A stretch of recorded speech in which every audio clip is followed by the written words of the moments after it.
Okay, well, thanks very much for those of you that are logged on and are logged on quickly. It's good to be efficient. I'm Bill Stockdale. I'm using my shortened version now. We've got rid of William because you all know who I am.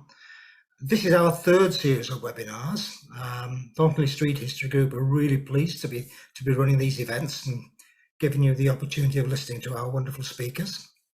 Tonight, we are really delighted to welcome Professor Richard Hingley, and Richard is going to be talking to us about a fascinating subject, the Roman conquest of central Britain and the nature of the main roads. Now, as always, questions please. Yeah, we do want your questions, but do type them into the Q&A box. Get them in as early as you can as well, please. Don't use chat, just only use chat if there's a technical problem somewhere, and then we'll try and deal with that. We are, as always, time limited. We might therefore not manage to get all your questions answered. Okay, that's enough from me, so I'm going to hand you over to Richard. Now, I'm not sure how well my microphone is working, so if you cannot hear my voice very clearly, do try and turn your volume up if you can. I'm talking today about the Roman conquest of central Britain and the nature of the main roads. And thanks very much for the invitation to do this lecture today. I'm going to start off here with a quotation from an archaeologist who was quite famous when I was an undergraduate student many decades ago. And this is a man called Crawford. He was a landscape archaeologist. And he wasn't a Roman specialist, but he wrote this short piece of description about what he felt about Roman roads. And I think it summarizes what a lot of people still really think about Roman roads in Britain. It talks about them, whether they're military or civil, as being sort of quite remarkable things, very different from the roads of the preceding Iron Age, or the pre-Roman period, if you prefer that term, and also rather different from what came after until perhaps the 18th century or so. And this is because they're seen as very, very well engineered and very sort of impressive things that you could travel on relatively easily. And the Romans, I suppose, are famous. This is one of the things the Romans are famous for, building these straight, well-engineered, solid roads. Crawford said that they form a contrast to what came before. And I wouldn't argue against this point. I think Crawford is correct that Roman roads were a considerable innovation. However, I do think we need to think about the society into which Rome was introducing its empire. We need to think about the people who were living in Britain when the Romans come in, because we've realized gradually that previous generations underestimated, if you want, the complexity of Iron Age society. And that's partly what I want to talk about today. So I'm not arguing against the sort of perspective that Crawford outlines here, but I think we need to think more about the sort of origins and the context of these Roman roads. Now, the arguments I'm using today largely come from a book I published. It came out about 6 months ago, or if you're American, it came out 9 months ago. I also wanted to acknowledge John Poulter, who does a lot of work on Roman roads. He's a specialist on Roman roads, because we've been engaged in a bit of a discussion by email. Now, on the right here, we have a map of Britain showing the main Roman roads and some of the towns, and also in capital letters, if you can see this, I tend to talk about the peoples of Roman Britain. Archaeologists often use the term tribes. If you want to ask a question about that, we can come back to why I preferred saying peoples. So if you know the archaeology of Britain, the Brigantes, if you're in Yorkshire, are one of these peoples. If you're further south, the Caciovaloni or the Trinovantes, or if you're in Wales, the Silures. So this map marks all these things. And you'll know, if you know much about Roman Britain, we've only got the main roads marked on this plan here. If we put all the routes we're aware of, it would be much more crowded. But I'm really talking about central Britain. So I'm talking about what I learned to call Central Britain when I worked in Edinburgh. People in the south think Northern England is Northern Britain. People in Edinburgh called Southern Scotland and Northern England Central Britain. So I suppose Southern Britain is sort of, that part of the country to the south of Chester and Lincoln, roughly. Central Britain stretches from, say, Lincoln up to Edinburgh or so, to me at least. I'm talking about that area mainly, and I want to look at 3 assumptions.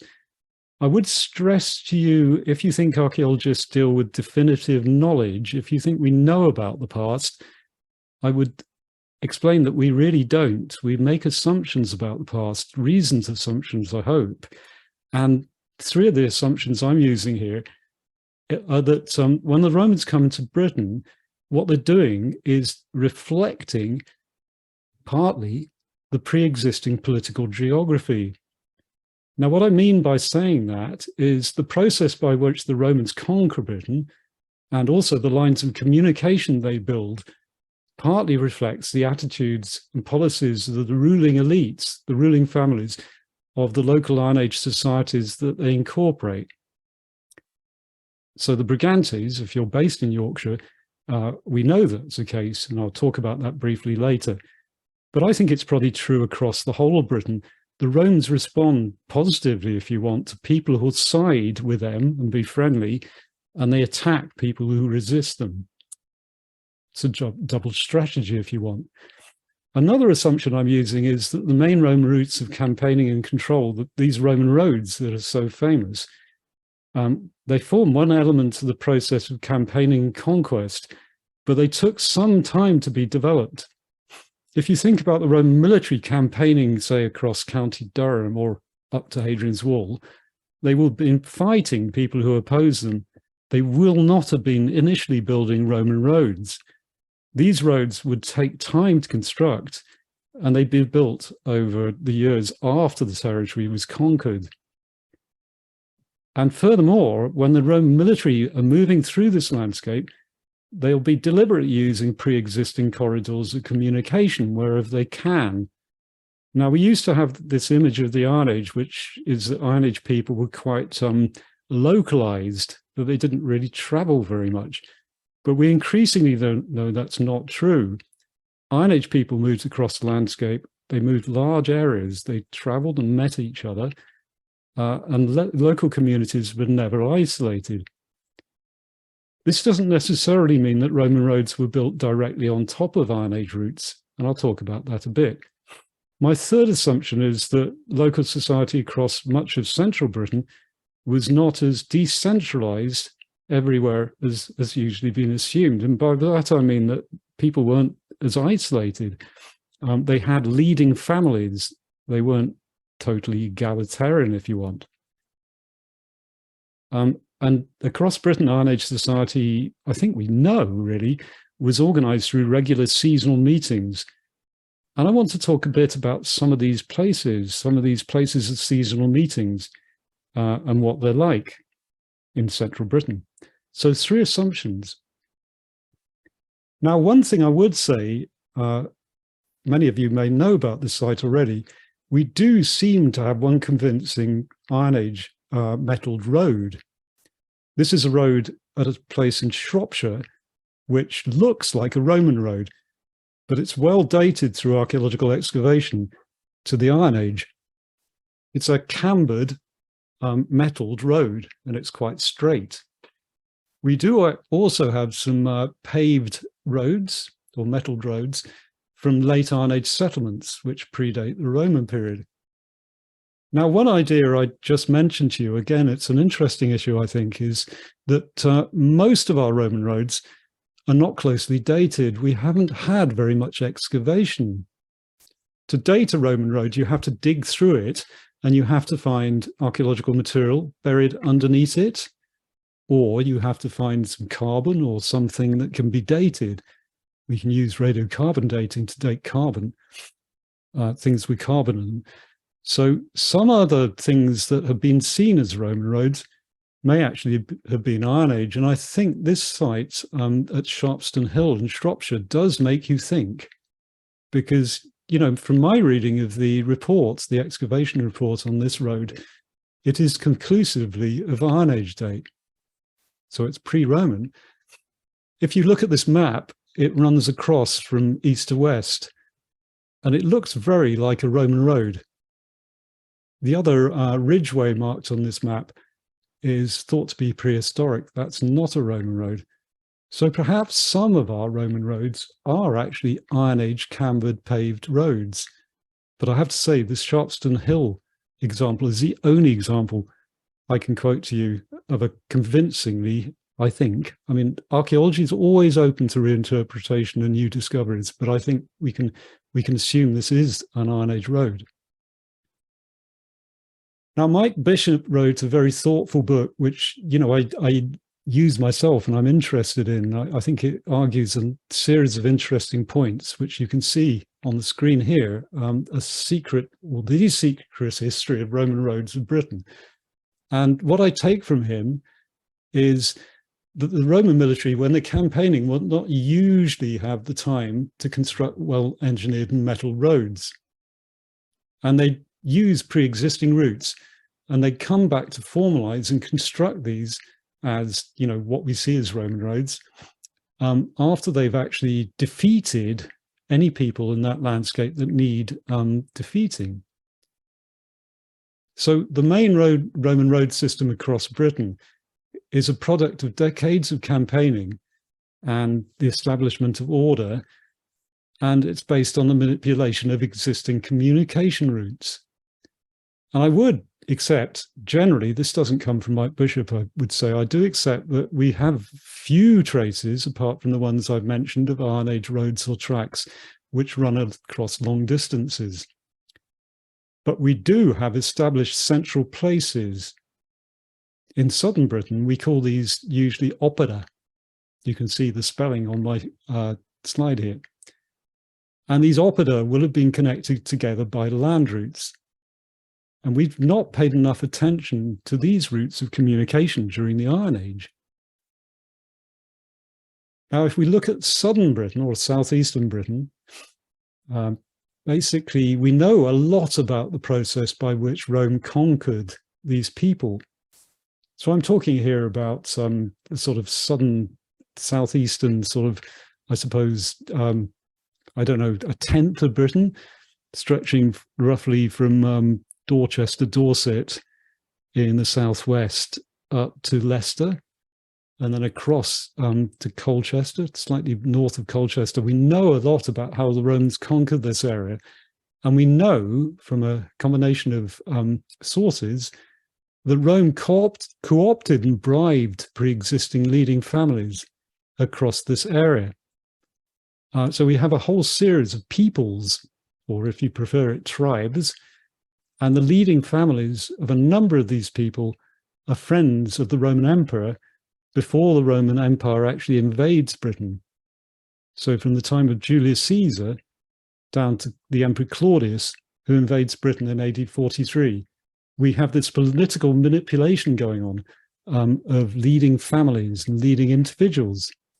And if you know much about the conquest period, AD 43 through to 46 or 47, almost certainly, I think, three people we can identify as friendly rulers from textual sources. There's some argument about the details of this, and we can come back to that if you want. But you may know about Togedubnus or Cogedubnus, who ruled a friendly kingdom in the south. Prasutagus, who was the leader of the Iceni and the partner of Boudica or Boadicea, if you prefer the old-fashioned name, and Cartimandua, who was the ruler of the Brigantes in what is now North Yorkshire. So these three people were all friendly rulers, and I believe they were probably made friendly rulers, possibly actually during the first year of the Roman conquest of Britain. If they weren't in that position before the invasion, which is quite possible, they may have been friendly rulers before the Romans actually invade Britain in AD 43. Now, I argue in my book that we may have as many as 6 friendly kingdoms in the southeast, and you can see this from the right image here, I hope. So on the left, we've got the peoples that we can identify who are significant in the late Iron Age, and also some of the oppida, or political centres, royal places. And on the right, we've got the first 4 or 5 years of the invasion of Roman Britain. One thing that's remarkable about this invasion is how quickly the Romans incorporate this vast area. And what I've tried to do on this plan, which I have to say is based on a lot of other people's research, it's not just my idea, is mark out the areas that I suspect are friendly to Rome. So the territories of up to 6 friendly rulers. It's 5 in the south and 1 in North Yorkshire, around Scotch Corner and Stanwick. And you can see how the Roman military campaign between these friendly territories. And we know about this because we can identify a number of Roman fortresses. They're marked on this plan as squares. You probably can't see them very clearly. But the Roman military are using these fortresses to campaign further to the north and west and move very swiftly. And if you follow this, they're clearly attacking the peoples who lie between the friendly kingdoms in the south. Now, they have to adapt tactics as they move further north and west. And we know this. We know it takes the Romans decades to conquer Wales, what is now Wales. It wasn't called Wales in the Roman period, but that area of Western Britain. It probably takes them at least a decade to conquer the southwestern peninsula. They conquered parts of Midland, well, central Britain, going up to the Brigantes, possibly more swiftly, but it takes them some time. So they have to adapt their tactics because it's more difficult for them to find people to befriend, perhaps. So they have to campaign more and they have to fight more. They do fight during those first few years of the conquest. We know they are fighting people before they move into the west and into central Britain. But as I said, Roman campaigning and conquest was based on a twin strategy, if you want, of directing armed force and violence against those who opposed, and by bribing and exploiting, or if you prefer it, supporting those who were willing to give in. So the friendly kings, the friendly rulers, or any other communities who just submit to them. Friendly people could be left on their own. So these areas in dark tone on the map, the Romans don't really have to do very much. They probably have to police them a bit and make sure they stay loyal to Rome. And they will start taxing them. So they will take supplies and they'll take soldiers for their auxiliary forces from these friendly peoples, but they're basically pro-Roman, so they can be left alone. And what Roman diplomacy does, it tells these friendly rulers they're left alone for their lifetimes. So Prasutagus, for instance, amongst the Iceni of northern and East Anglia, is almost certainly given a treaty which tells him that he can remain in charge of his people, but his people become part of the Roman Empire when he dies. Now, if you know about Boudicca's uprising, it was caused by Prasutagus trying to leave his people, the Iceni, jointly to the Emperor Nero, who is Claudius' successor, and his 2 daughters. And the Romans wouldn't accept that. They wanted the whole territory, so Boudicca rebelled. But that's how they conquer this area quickly and why they run into more difficulty as they go further west. Now, when we look at central Britain, the area on my plan here, and I should say all these maps come from my book, not all the illustrations I'm using do, and I've tried to attribute the illustrations to the people I've taken them from when they're not mine. The maps come from my book. Central Britain, this area here, large area stretching from York up to the Forth, Clyde, in what is now Scotland. The people who live here when the Romans arrive have been assumed to be much more decentralized in the late Iron Age than the peoples in the south. If you know much about Stanwick and Scotch Corner in North Yorkshire, this is an exception, this particular place, because we'll see in a moment, it's much more like some of the Oppider in the southeast. But what I'm going to say now, with into the sort of second third of my talk, I'm going to suggest that actually, although Stannick is quite exceptional in central Britain, we do have other places which are broadly comparable at this time, because we now have a much fuller knowledge of archaeology than was true. Crawford, was writing in the 1950s. As I mentioned, at that stage, we had a much more limited understanding of the nature of Iron Age society, as I'm going to try and illustrate. So Stannick, if you know about Stannick, if you don't, have a look on the internet, you can find out about it quite quickly. Stannick is a massive territorial earthwork. I've got an article here taken from Current Archaeology. It's a few years old. And the air photograph here down the bottom right clearly shows the Iron Age enclosure of Stannick in the center of the image. And you can see a plan at the top. My old colleague, Colin Hazelgrove, who was based in Durham for decades, has recently retired. He moved to Leicester for a while, dug at Stannick a few decades ago. And he's argued very forcefully that this oppidum, it's an oppidum, is comparable to some of the royal centres in the southeast of Britain, the homes of friendly rulers. Colchester or Camaldunum is a broad parallel for Stannick. And he's also argued, and we can't be certain of this, that this was the base of Cartimandua, the friendly ruler who we know from Roman texts ruled over a people called the Brigantes. So this place is much more like some of the sites we have in the southeast, and it seems very exceptional in central Britain. If I put another copy of my map of those friendly kingdoms on this slide, you'd see it's far to the north of any of the other friendly peoples we can confidently identify. So I've just asked there, is Stannick totally exceptional in central Britain? Stannick, if you want some geography here, is really quite close to Darlington, which is marked, Darlington's marked on the map on the left of this slide.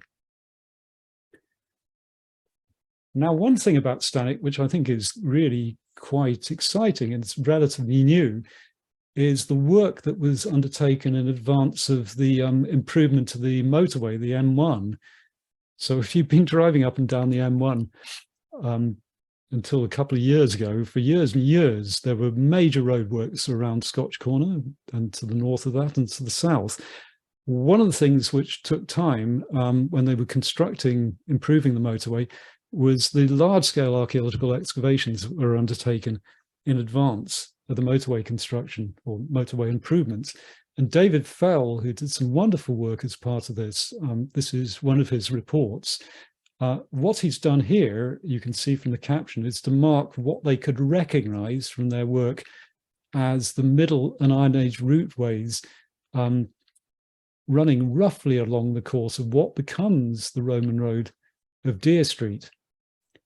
Now, to the south of Scotch Corner, which is very close to Stannick, the oppidum of Stannick, and Stannick is marked on this plan on the right as well, we have a route which roughly follows the course of, or I should say Deer Street, Roman Road, roughly followed the course of this Iron Age route. And then we lose the course as we go north of Scotch Corner, and we have some other tracks or routes that David Fell has suggested of Iron Age date. Significantly, the north-south running one from Stannick runs up to Piercebridge. And if you know Deer Street, roughly follows the motorway up to Scotch Corner, and then it goes up to Piercebridge. And if we look, just before I move on the slide, look at Scotch Corner and the network of routes, Iron Age routes, that they recovered from the large-scale excavations at that particular location. And they found an extensive settlement of late Iron Age and early Roman date at Scotch Corner too. which is why we have so many roads. And this is Scotch Corner in the late Iron Age, the pre-Roman routeways on the left and the Roman routeways on the right. And I think what you can see here really is that the Romans come in and they formalize a whole network of pre-existing routes. The reason we have so many roads here is largely because there's a very extensive trading settlement, probably connected with the Oppidum, or definitely connected with the Oppidum at Stanwick, a few kilometers to the northwest. So the Romans here come in and they formalize pre-existing routes, which quite often aren't very heavily metalled. And Deer Street is an engineered, cambered Roman road. So they are completely changing these routes of communication, but they're not doing it on a blank landscape, if you want. They're doing it in a pre-existing landscape of occupation and communication. So Scotch Corner and Stanwick are really one site. I want to think about central Britain and have a look at a few other places that I think are broadly comparable to Scotch Corner and Stanwick. So important meeting places in the Iron Age. And I'm just going to use the two regions marked on this plan here, northeastern England, if you want, on the right, and an area of Dumfries and Galloway on the left of this plan. And I'm partly using some work by James Brune and Nick Hodgson here, but I've rather reinterpreted it. So if we look at northeastern England, we can look at a number of sites, and I'm just going to pick out a few particular archaeological sites. So we've had a brief look at Stanwick and Scotch Corner down the bottom of the map on the right here. I'm going to look at a place called Faberdale very quickly, another place called Great Whittington, and I'll also refer to some Iron Age settlements. If you can see my pointer, these blue things up at the top of this diagram. And what I'm trying to say here is that basically we can start to identify some very important archaeological sites, and also I think at least one significant meeting place. Now, Nick Hodgson, if you look at the left image here, we've got two site plans, excavated a number of Iron Age settlements just north of Newcastle a decade or so ago. And in this image, which I've copied from him, we have one of his Iron Age enclosed settlements mapped out at the same scale as Halstead's Roman fort. Halstead's Roman fort is one of the forts on Hadrian's Wall. And what Nick Hodgson argues is that this Iron Age settlement is broadly comparable in scale to a Roman auxiliary fort. Roman auxiliary forts contained 500 soldiers when they were manned. The Iron Age settlement here is multi-phase, and it wouldn't have had a population of 500. But the point he was making is the scale of some of these Iron Age settlements. These aren't sort of completely decentralized people. They're very evolved farming communities who are intensively cultivating their landscape and have lived in these landscapes for millennia. On the right, at a different scale, I should say, we have a very complex Roman period settlement, not a military settlement, at Faberdale on the edge of Darlington, from some excavations led by Jenny Proctor. And again, this is a very extensive, very impressive site. But I think in some ways, the most exciting site we have in northeastern England from the point of view I'm covering here is at Great Whittington, just to the north of Hadrian's Wall, by a Roman road called the Devil's Causeway.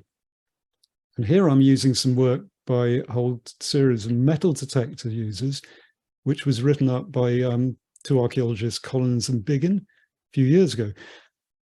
Here we have a very extensive landscape in which people are depositing metal objects into, I suspect, wetland contexts, so bogs, river margins. And this site is quite remarkable because we have offerings. We interpret these sites as places where people offer objects to the gods.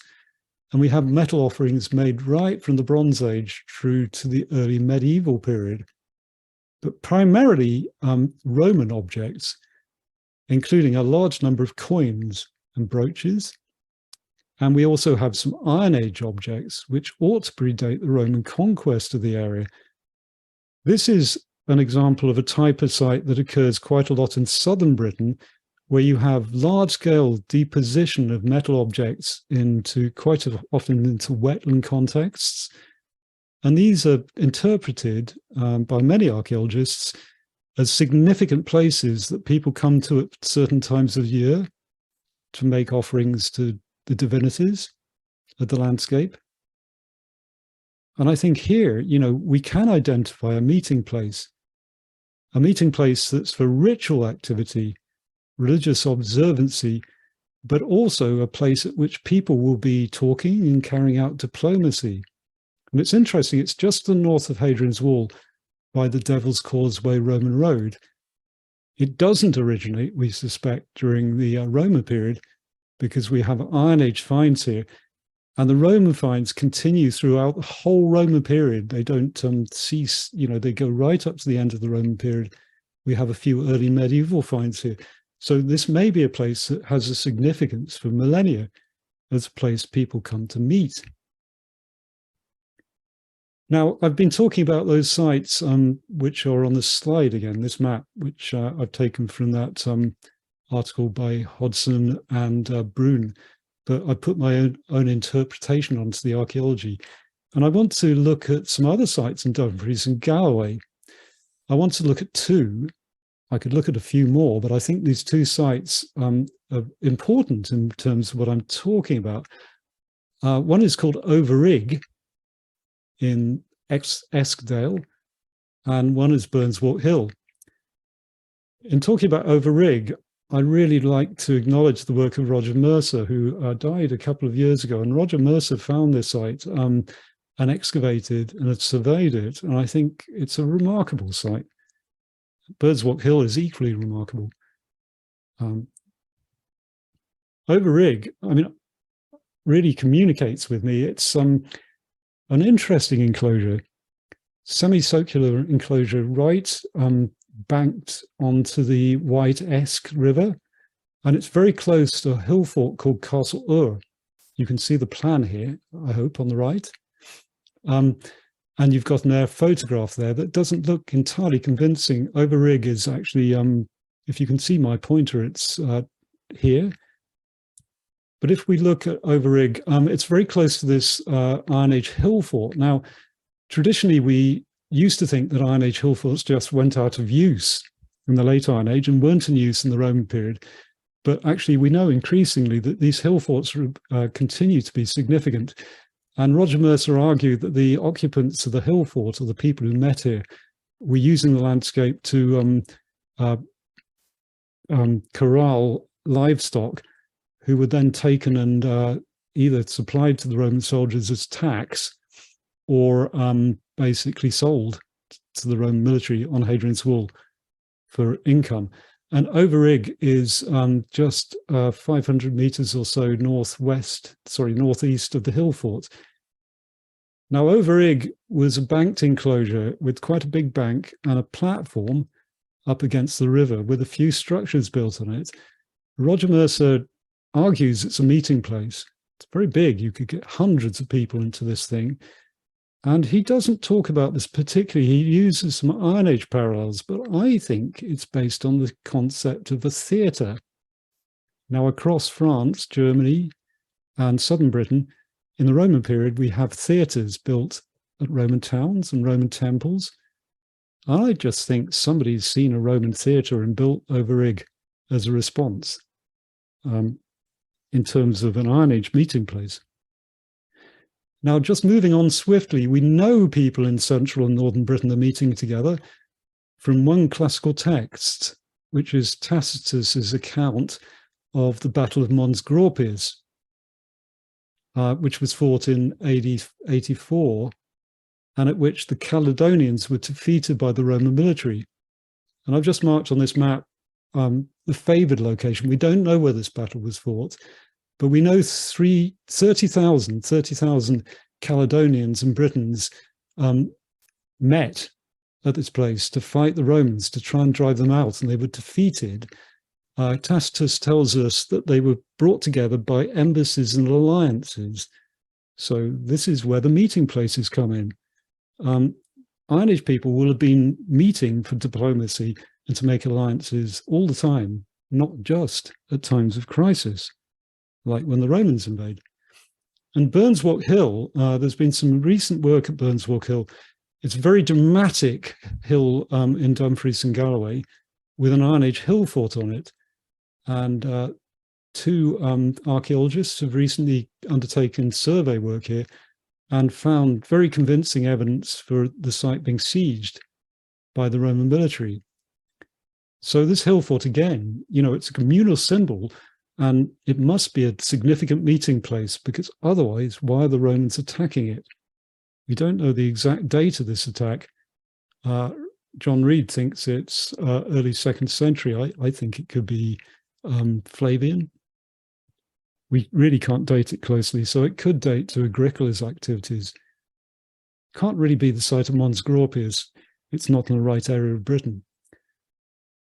So I've been talking about Overrig and Burnswalk, picking out two sites that I think we can identify as significant meeting places.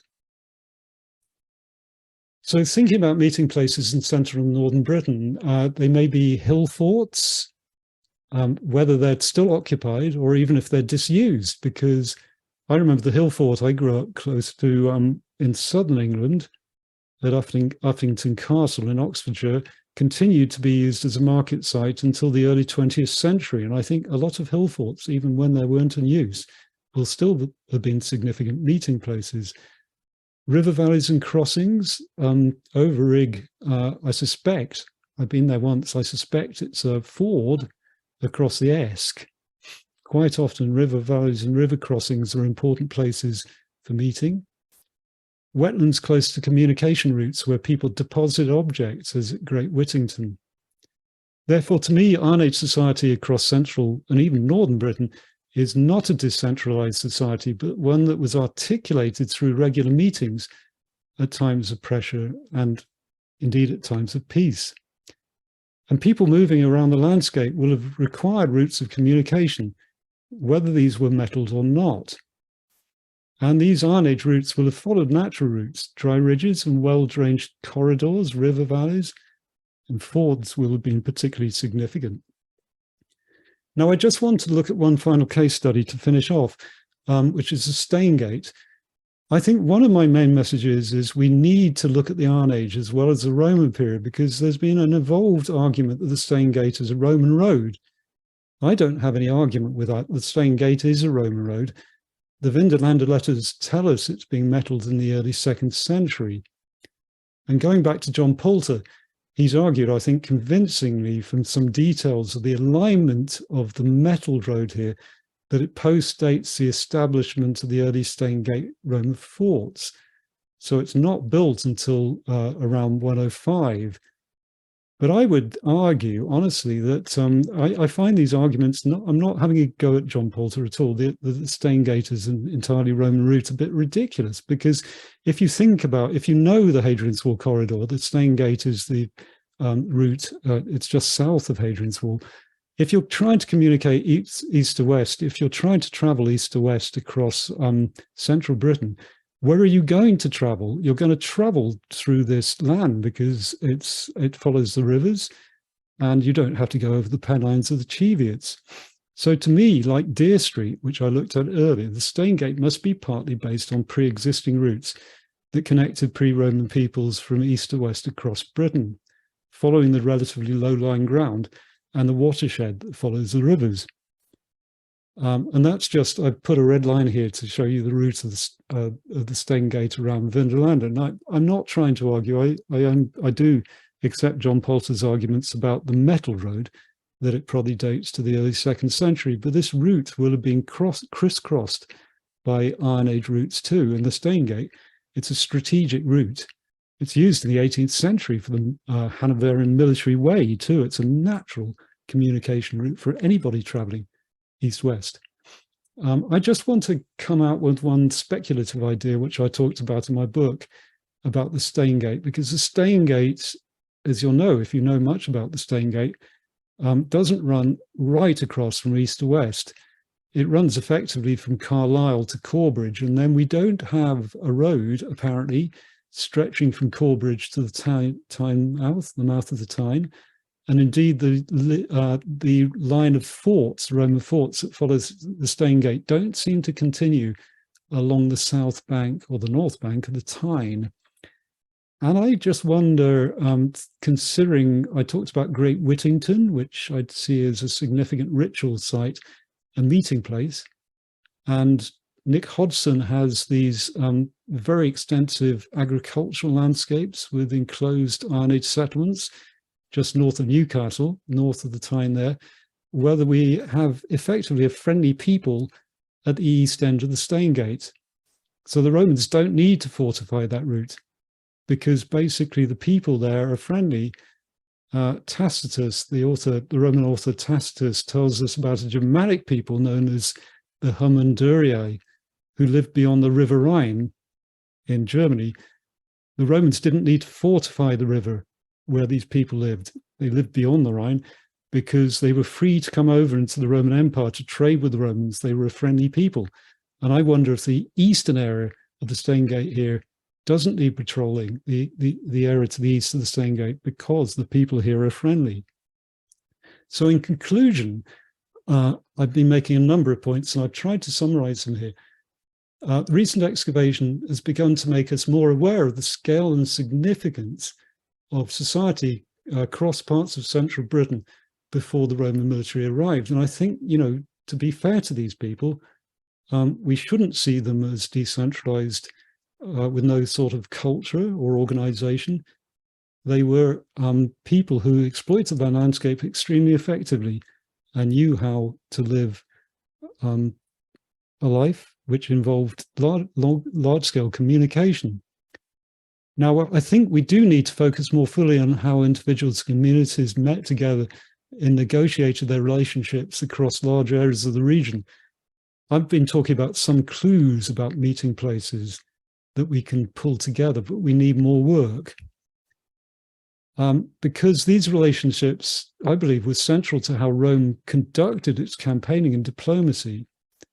As I've been saying, they seek to work with the cooperative, the friendly peoples, and largely target their violence against those who directly resist them or won't give in to them. The roads were a part of this process of subjection. Communication routes are also always vital.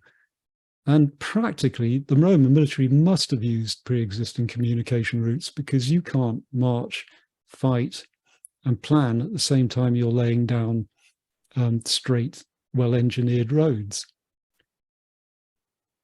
Roman roads almost certainly usually realigned Iron Age routes and formalized them. I'm not really trying to argue that a lot of our Roman roads are Iron Age. I think some of them could be, but I don't think many of them would be. But they formalize them and they rationalize them. And primarily two things, I suppose. We need to excavate more Roman roads to get dating evidence to see when they actually were built, if we can obtain dating evidence. But the other thing is we need to stop underestimating the societies that Rome came in to dominate, both the ones they attacked and the ones they befriended. Thanks very much.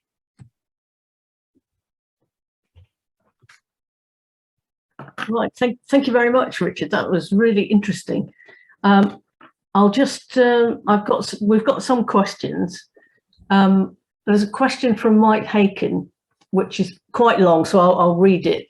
You mentioned Sharpstone Hill and the possibility that other Iron Age engineered roads may exist.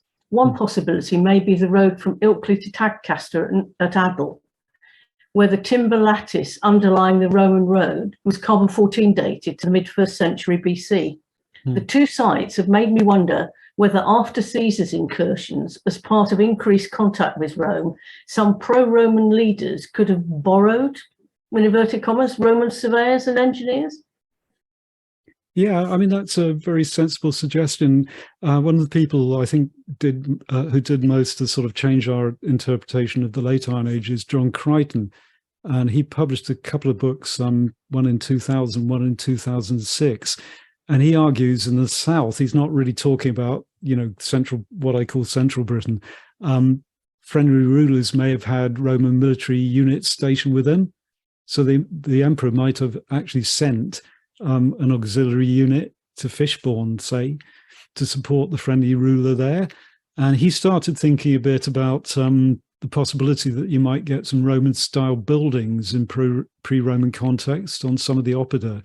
So we have a complex timber building at Silchester, the Oppidum at Silchester, which possibly, well, it seems to predate the Roman conquest, or it may be very early in date, very early Roman date. And John Crichton was arguing that might be the result of some Roman engineers coming in and helping the community there to build the thing.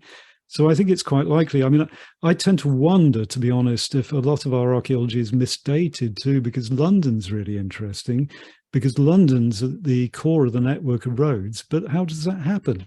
Because basically London is established quite early in the Roman conquest, but a lot of the places the roads go to London from are actually Iron Age centres like Colchester and Verulamium and Silchester. So did the Romans come in and plan those roads really quickly, or are some of those roads actually formerly engineered Iron Age routes and we just haven't dated them? So I think any information for Iron Age routes, Iron Age Roman roads that might date in construction terms to the Iron Age would be really interesting. I think, in terms of people who work on Roman roads, they find those ideas a bit, probably a bit provocative, because I think we have little evidence generally for Iron Age engineered routes. But I don't think we've got a lot of dating evidence. And I also think we need to think very openly about what's happening, because we've got this 100-year period of contact from Julius Caesar right down to Claudius, in which people in the South at least are in touch with Romans. And there may be the traders coming in, there may be engineers, military specialists coming in. I think the North is a bit more difficult because we don't really have the same evidence outside Stanek for potential Mediterranean contacts before the Romans come to the South. A good question. Right. Christopher Coombe asks, well, he says, brilliant, thank you. First, topography. Is it surprising that Romans would have followed Iron Age routes, or just the easiest route between A and B, especially through hilly or boggy conditions? And to what extent did Roman metalling suggest much heavier use of the routes for men, animals, carts, etc., and the need for speed? Yeah, I think the series of interesting points there. I think the thing about speed of communication, I suppose if you're thinking about Iron Age society and how people joined up together, you'd naturally want to meet in the summer months. And it may be that basically if your meetings are your large-scale meetings where people are traveling any distance are being held in the summer months, even in, where I walk in County Durham, the paths are much better in the summer than they are in the winter. The Roman military have to supply their soldiers all year round. You can't leave the unit of Vindolanda, during the winter with no outside contact. So perhaps you have to metal the roads when the Romans come in, because basically, there's a new scale of interaction going on, which goes beyond anything that's necessary in the Iron Age. I'd see those Iron Age meeting places as places people meet from time to time to make offerings to their gods, or to carry out diplomacy, or you have to find ways of out-marrying too if you live in an isolated community. But I think you do those things at times of the year when the weather's good. So perhaps the scale of what you need the roads for means that you have to metal them. I think one thing that interests me, I do tend to move off into different areas when I answer questions, and I can go on for hours answering questions, so do cut me off. I think one thing that is instrumental, which Matt Simmons pointed out to me, Matt Simmons is the editor of Current World Archaeology, and he's a Hadrian Wall specialist, is we find it really, really difficult to find Roman roads in Scotland, in eastern Scotland. We know the Romans campaigned there for quite a long time. I think that's a direct indication that it takes them a decade or so to build these engineered roads. They are a major innovation. I do suspect, if I'm honest, that we don't have a lot of metal cambered Iron Age roads. And I do wonder. There's a question from Paul Hartley, if I may interrupt. Would there have been Roman metal roads in Scotland during Agricola's campaigns? Yeah, I mean, I partly answered that question already, and thanks for interrupting. Yeah, I mean, we think there are, and I think there are traces, but we know 2 routeways up the East Coast, but it's quite difficult to find evidence for the metal roads. And I think you can overgeneralize. I mean, my knowledge of Scotland is reasonably good. I worked there for 10 years, but I'm not a specialist on the Roman period in Scotland. I think there are, people have found traces of roads, but I don't think I like the Foss Way in terms of construction. I'd think that the Romans only under Agricola are only in eastern Scotland for 5 or 7 years. They're not there for more than a decade. Right. David Breer asked, the recently discovered road in the Midlands is being dated by OSL. What do you think of this technique? Well, OSL is, in some ways, independent dating techniques are better than finds, because if you find material, pottery or coins or earlier material under a Roman road, it doesn't necessarily tell you the date, because you wouldn't really necessarily expect people constructing a Roman road to drop a lot of objects. So unless it's going across a pre-existing site, finds may not be that useful. I suppose finds from ditches, if you've got, a single phase ditch down a Roman road, might be quite useful. I think we have to take independent dating evidence very seriously, but it has limitations too. And one of the problems is, I mean, the reason I had a bit of a look at the Sharpston Hill report, because I was giving this talk. I think the dating evidence there, you couldn't argue it's totally conclusive. You can't do that with independent dating evidence usually. I mean, the only form of dating evidence you can really do that with is dendrochronology, because it gives you a specific date. And even then, you could have a piece of bog oak you use in the foundations of a road, and it could be a millennium old. So we always have to look at the material. I think we always have to look at it carefully. I think one thing I would say is that it's a balance of probability. I think if we dug 100 sections across Roman roads and found 30 examples of Iron Age dates, I think it would start telling us something. Sharpston Hill, I mean, I pushed the point. I think we need to see it in context, and we need more dates. I don't believe in evidence. I believe in interpretation. And I think basically what I'm trying to say is archaeologists talk about evidence. I think in reality, you need to build up context for your knowledge. And that context, we need more dates to be sure, I think. Ellen Martin asks, when the Romans befriended a people or settlement, did they offer real economic or cultural benefits? Or did they just make people an offer that they couldn't refuse? Yeah, it's both, because basically, I think if you're living in one of these communities before the Romans come into Britain, traditionally in Iron Age society, we don't have that much social hierarchy. So the leading families don't live very different lives from their clients. The Romans actually offer these people a number of things. We know they bribe Cynobelin with gold, for instance, so they bring gold into the country, which is something that's very special in Iron Age society.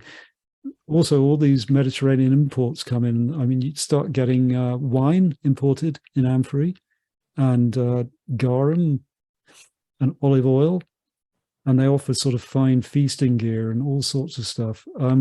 So it's bribery, but also if you don't actually do what they want you to do, they're not going to continue supporting you. So they'll support you. They might turn to supporting some of your rivals.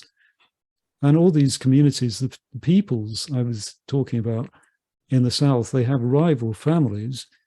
So if Cynobelin fell out with the Romans, they might support one of his rivals, or even send some auxiliary units if John Crichton's right to support his rivals, which might be very serious.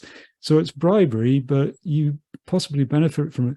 I think as the Roman military move further north and west, it's really a threat.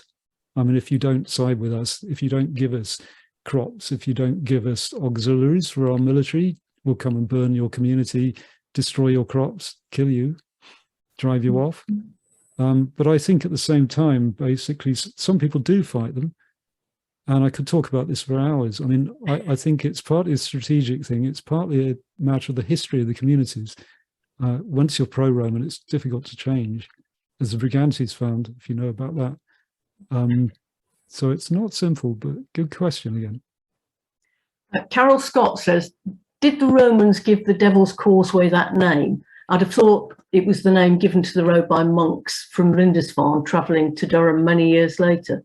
Yeah, I mean, it's not a Roman name. We don't, to my knowledge, have any names for Roman roads. All those road names are medieval.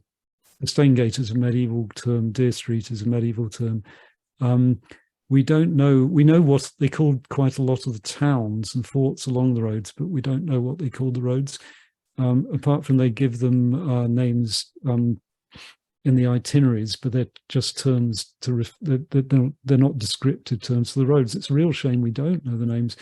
I mean, I have to say that particular road, there's quite a debate about whether it's actually a Roman road at all. I think Cades Road, which goes through County Durham, is quite similar.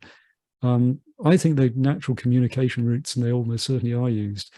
But it's quite often hard to find metalling. I'm not up to date because we've had a meeting quite recently in the north about the road that goes from Corbridge up towards Berwick-on-Tweed.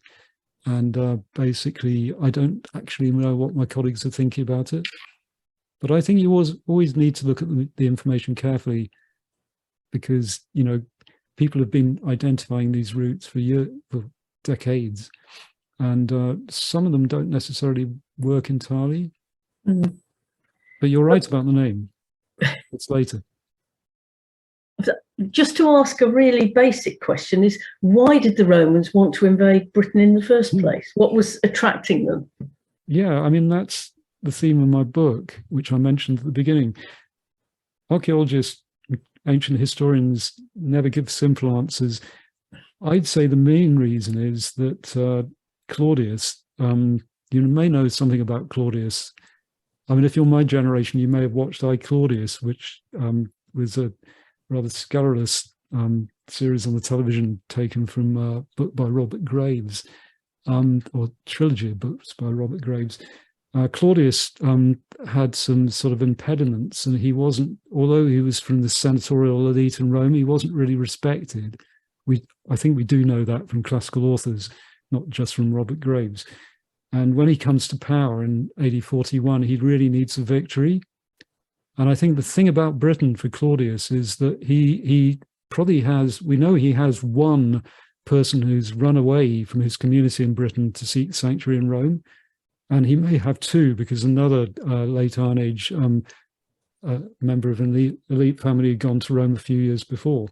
And I suspect they're providing information about Britain, saying, you know, you can invade the southeast quite safely because we've got all these people who are friendly with us and they'll side with you if you go in, which actually I think proved to be the case. So Claudius, looking at the possibilities, he needed a triumph. You know, he needs to build his security and power. Claudius thinking, I need this, you know, to remain in power in Rome, basically saw Britain as an easy touch. But also Britain was highly symbolic to the Romans because it was very barbaric in Roman eyes. And also it was an island, and the Romans were fascinated in the ocean. They were mainly a land-based civilization, and they only controlled one major island, and it wasn't as big as Britain. And the Romans, I could go on about this for hours too, and don't let me, the Romans had this idea of this ancestral god called Oceanus, who was a Greek titan. And Oceanus was one of the original gods, and Oceanus was a god of the ocean. Britain was Oceanus's territory, and that gave Britain a special status throughout the Roman period because of its island character. It's a divine land. Right, so all this business about they were coming for the silver and they were coming for crops and they were coming for lead, it's not necessarily true. I mean, those things are useful for them, but Tacitus tells us that also they were coming for the pearls. And the pearls are Oceanus's offspring. Right. oysters and pearls are sacred things because of the sea. And I think you shouldn't overthink the economics, because all those resources are part of the land and they're sacred things as well as economic resources. I think the lead is important. The crops are important because southern Britain is very good at growing crops. They've got a frontier developing along the Rhine and the Danube, and we know later in time they're supplying soldiers from southern Britain. They may be thinking, you know, good agricultural land in the south, we can use that. It's a propaganda victory. They can also recruit auxiliary soldiers. It's motivated by Claudius initially, almost certainly, and his advisors. But there are lots of other reasons. Nothing's ever got one reason, you know. No. Things have multiple reasons. Well, that was brilliant. We've still got lots of questions that we will have to leave. So that was great. Thank you very much. And I'll hand back to Bill. Thanks, Pam. Well, yeah, the number of questions that are remaining just sort of gives a flavour of how successful your presentation has been, Richard. It really has been absolutely fantastic. I don't use that word lightly. We've had a good number of people on tonight, well over 200. I think at its highest point it was about 230 odd, which is good for us, and also good for you. And I hope people have seen your book, and I hope it gets reflected in book sales, things like that. So brilliant. Thank you. As always, feedback please. Let's have it as quickly as possible, and then we can pass it on to Richard as well. Let us know what you want to see from us and what you don't want to see from us as well. And that would be really, really good and helpful. Right, the book still available. Sadly, it's gone up in price, not because of the book, but because of the postage. So it's now £7, which is £5 for the book and £2 for post and backing. Of course, you can collect it if you want. If you do want a book, give us a call. You can ring us on 01845 527 717, and we'll gladly get one sent off to you. Okay, the begging bowl again. Well, lottery funding has now ended. We've spent the lot. So if you would like to make a donation, it will be very, very greatly received, especially for our future activities, now that we're getting online and out and about again. Bank details, I'll give you those straight away. It's Thorntonley Street History Group. Sort code is 206146, and the account number is 0342 9881.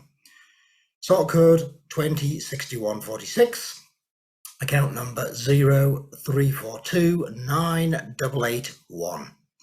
But a big thank you to those people that have donated. It really has helped us, and it helps us pay for getting these webinars put on. We really do appreciate your support. Okay, we're about at the end. Well, I think this could be the end of our webinar series for this time. But I would like to say thank you to you all, especially to our UK viewers and also our international viewers, including those from Switzerland and Ireland, Italy, Belgium, Brazil, Jersey, United States and Canada. So thank you very much for viewing. Again, as I said, let's have your feedback. Let's know what you want to hear about or see about and who you might like, and we'll see what we can do. Okay, we do hope to restart with our next series in the autumn. Seems a long way away, but tempers fugit. So hopefully we'll all be well and here. So in the meantime, until then, as always, please do keep safe and stay well. Good night.